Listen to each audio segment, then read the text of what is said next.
আমার আজকের রেসিপিতে দেখিয়েছি মাছের ঝোল রান্না করা। আজকের মাছের ঝোলটা খুবই কম তেল মশলায় রান্না করে দেখিয়েছি। আর এভাবে মাছের ঝোলটা রান্না করে খেতেও দুর্দান্ত লাগে। সেই জন্য আশা করছি ভালো লাগবে।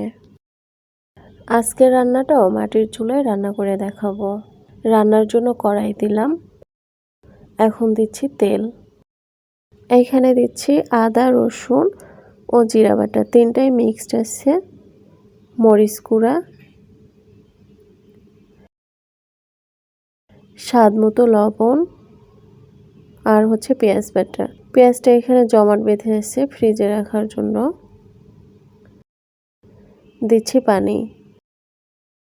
এখন মশলাটাকে ভালো মতো কষিয়ে নিতে হবে। হলুদ গুঁড়া দিচ্ছি। মশলাটা খুব সুন্দর মতো কষিয়ে নিব।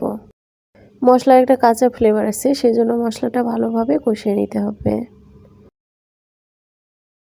আর এখানে এই যে কয়েক পিস মাছ নিয়েছি, তো মাছগুলো এখন মশলার মধ্যে দিব।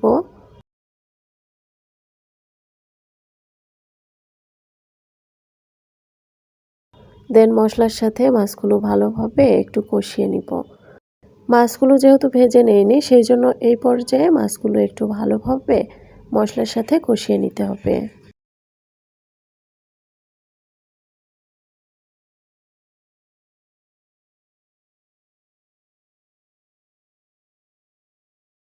তো মাছগুলো যখন কষানো হয়ে যাবে, তখন ঝোলের জন্য পরিমাণ মতো পানি দিয়ে দিব। তো একটু পানি দিয়ে আগে মাছগুলো আমি মিশিয়ে নিচ্ছি, তারপরে আবারও সামান্য একটু পানি দিয়ে দেব। তো মাছ যেহেতু সেদ্ধ হতে বেশি সময় লাগে না, সেই জন্য অল্প পরিমাণে পানি দিলাম। এই পানিতে মাছটা সেদ্ধ হয়ে যাবে, প্লাস ঝোল থাকবে। আর এখানে এই যে একটা হচ্ছে কাঁচা আম ফালি, এটা টক আম। এখন যেহেতু আমের সিজন, মাছের মধ্যে আম এভাবে দিলে খেতে ভালো লাগে। তো আমের ফালিটা দিয়ে এখন ঢেকে দিচ্ছি। তো ঢেকে দিয়ে যখন একটা বলক আসবে, মাছগুলো নেড়ে চেড়ে একটু উল্টে পাল্টে দিব। আবারও ঢেকে দিচ্ছি।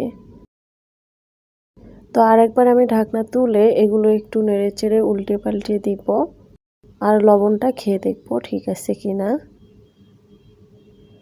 তো আমার এখানে এই যে মাছের ঝোলটা একদমই রেডি। আমি এই পরিমাণেই ঝোল রাখবো। আমার কাছে একটু ঝোল বেশি ভালো লাগে খেতে, সেই জন্য আমি একটু বেশি রেখেছি।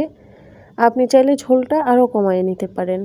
তো আমি এখন এটা একটা বাটিতে ঢেলে নিচ্ছি। তো এই যে দেখতেই পাচ্ছেন খুবই সুন্দর একটা কালার এসেছে।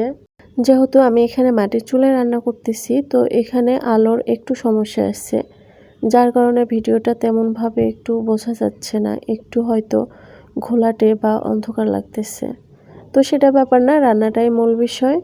তো এখানে এই যে রান্নাটা দেখতেই পাচ্ছেন একবারে অলমোস্ট ডান।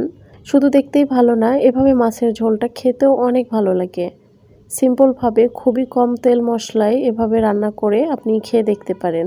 আশা করছি আপনারও ভালো লাগবে। ভালো থাকবেন। আল্লাহ হাফেজ।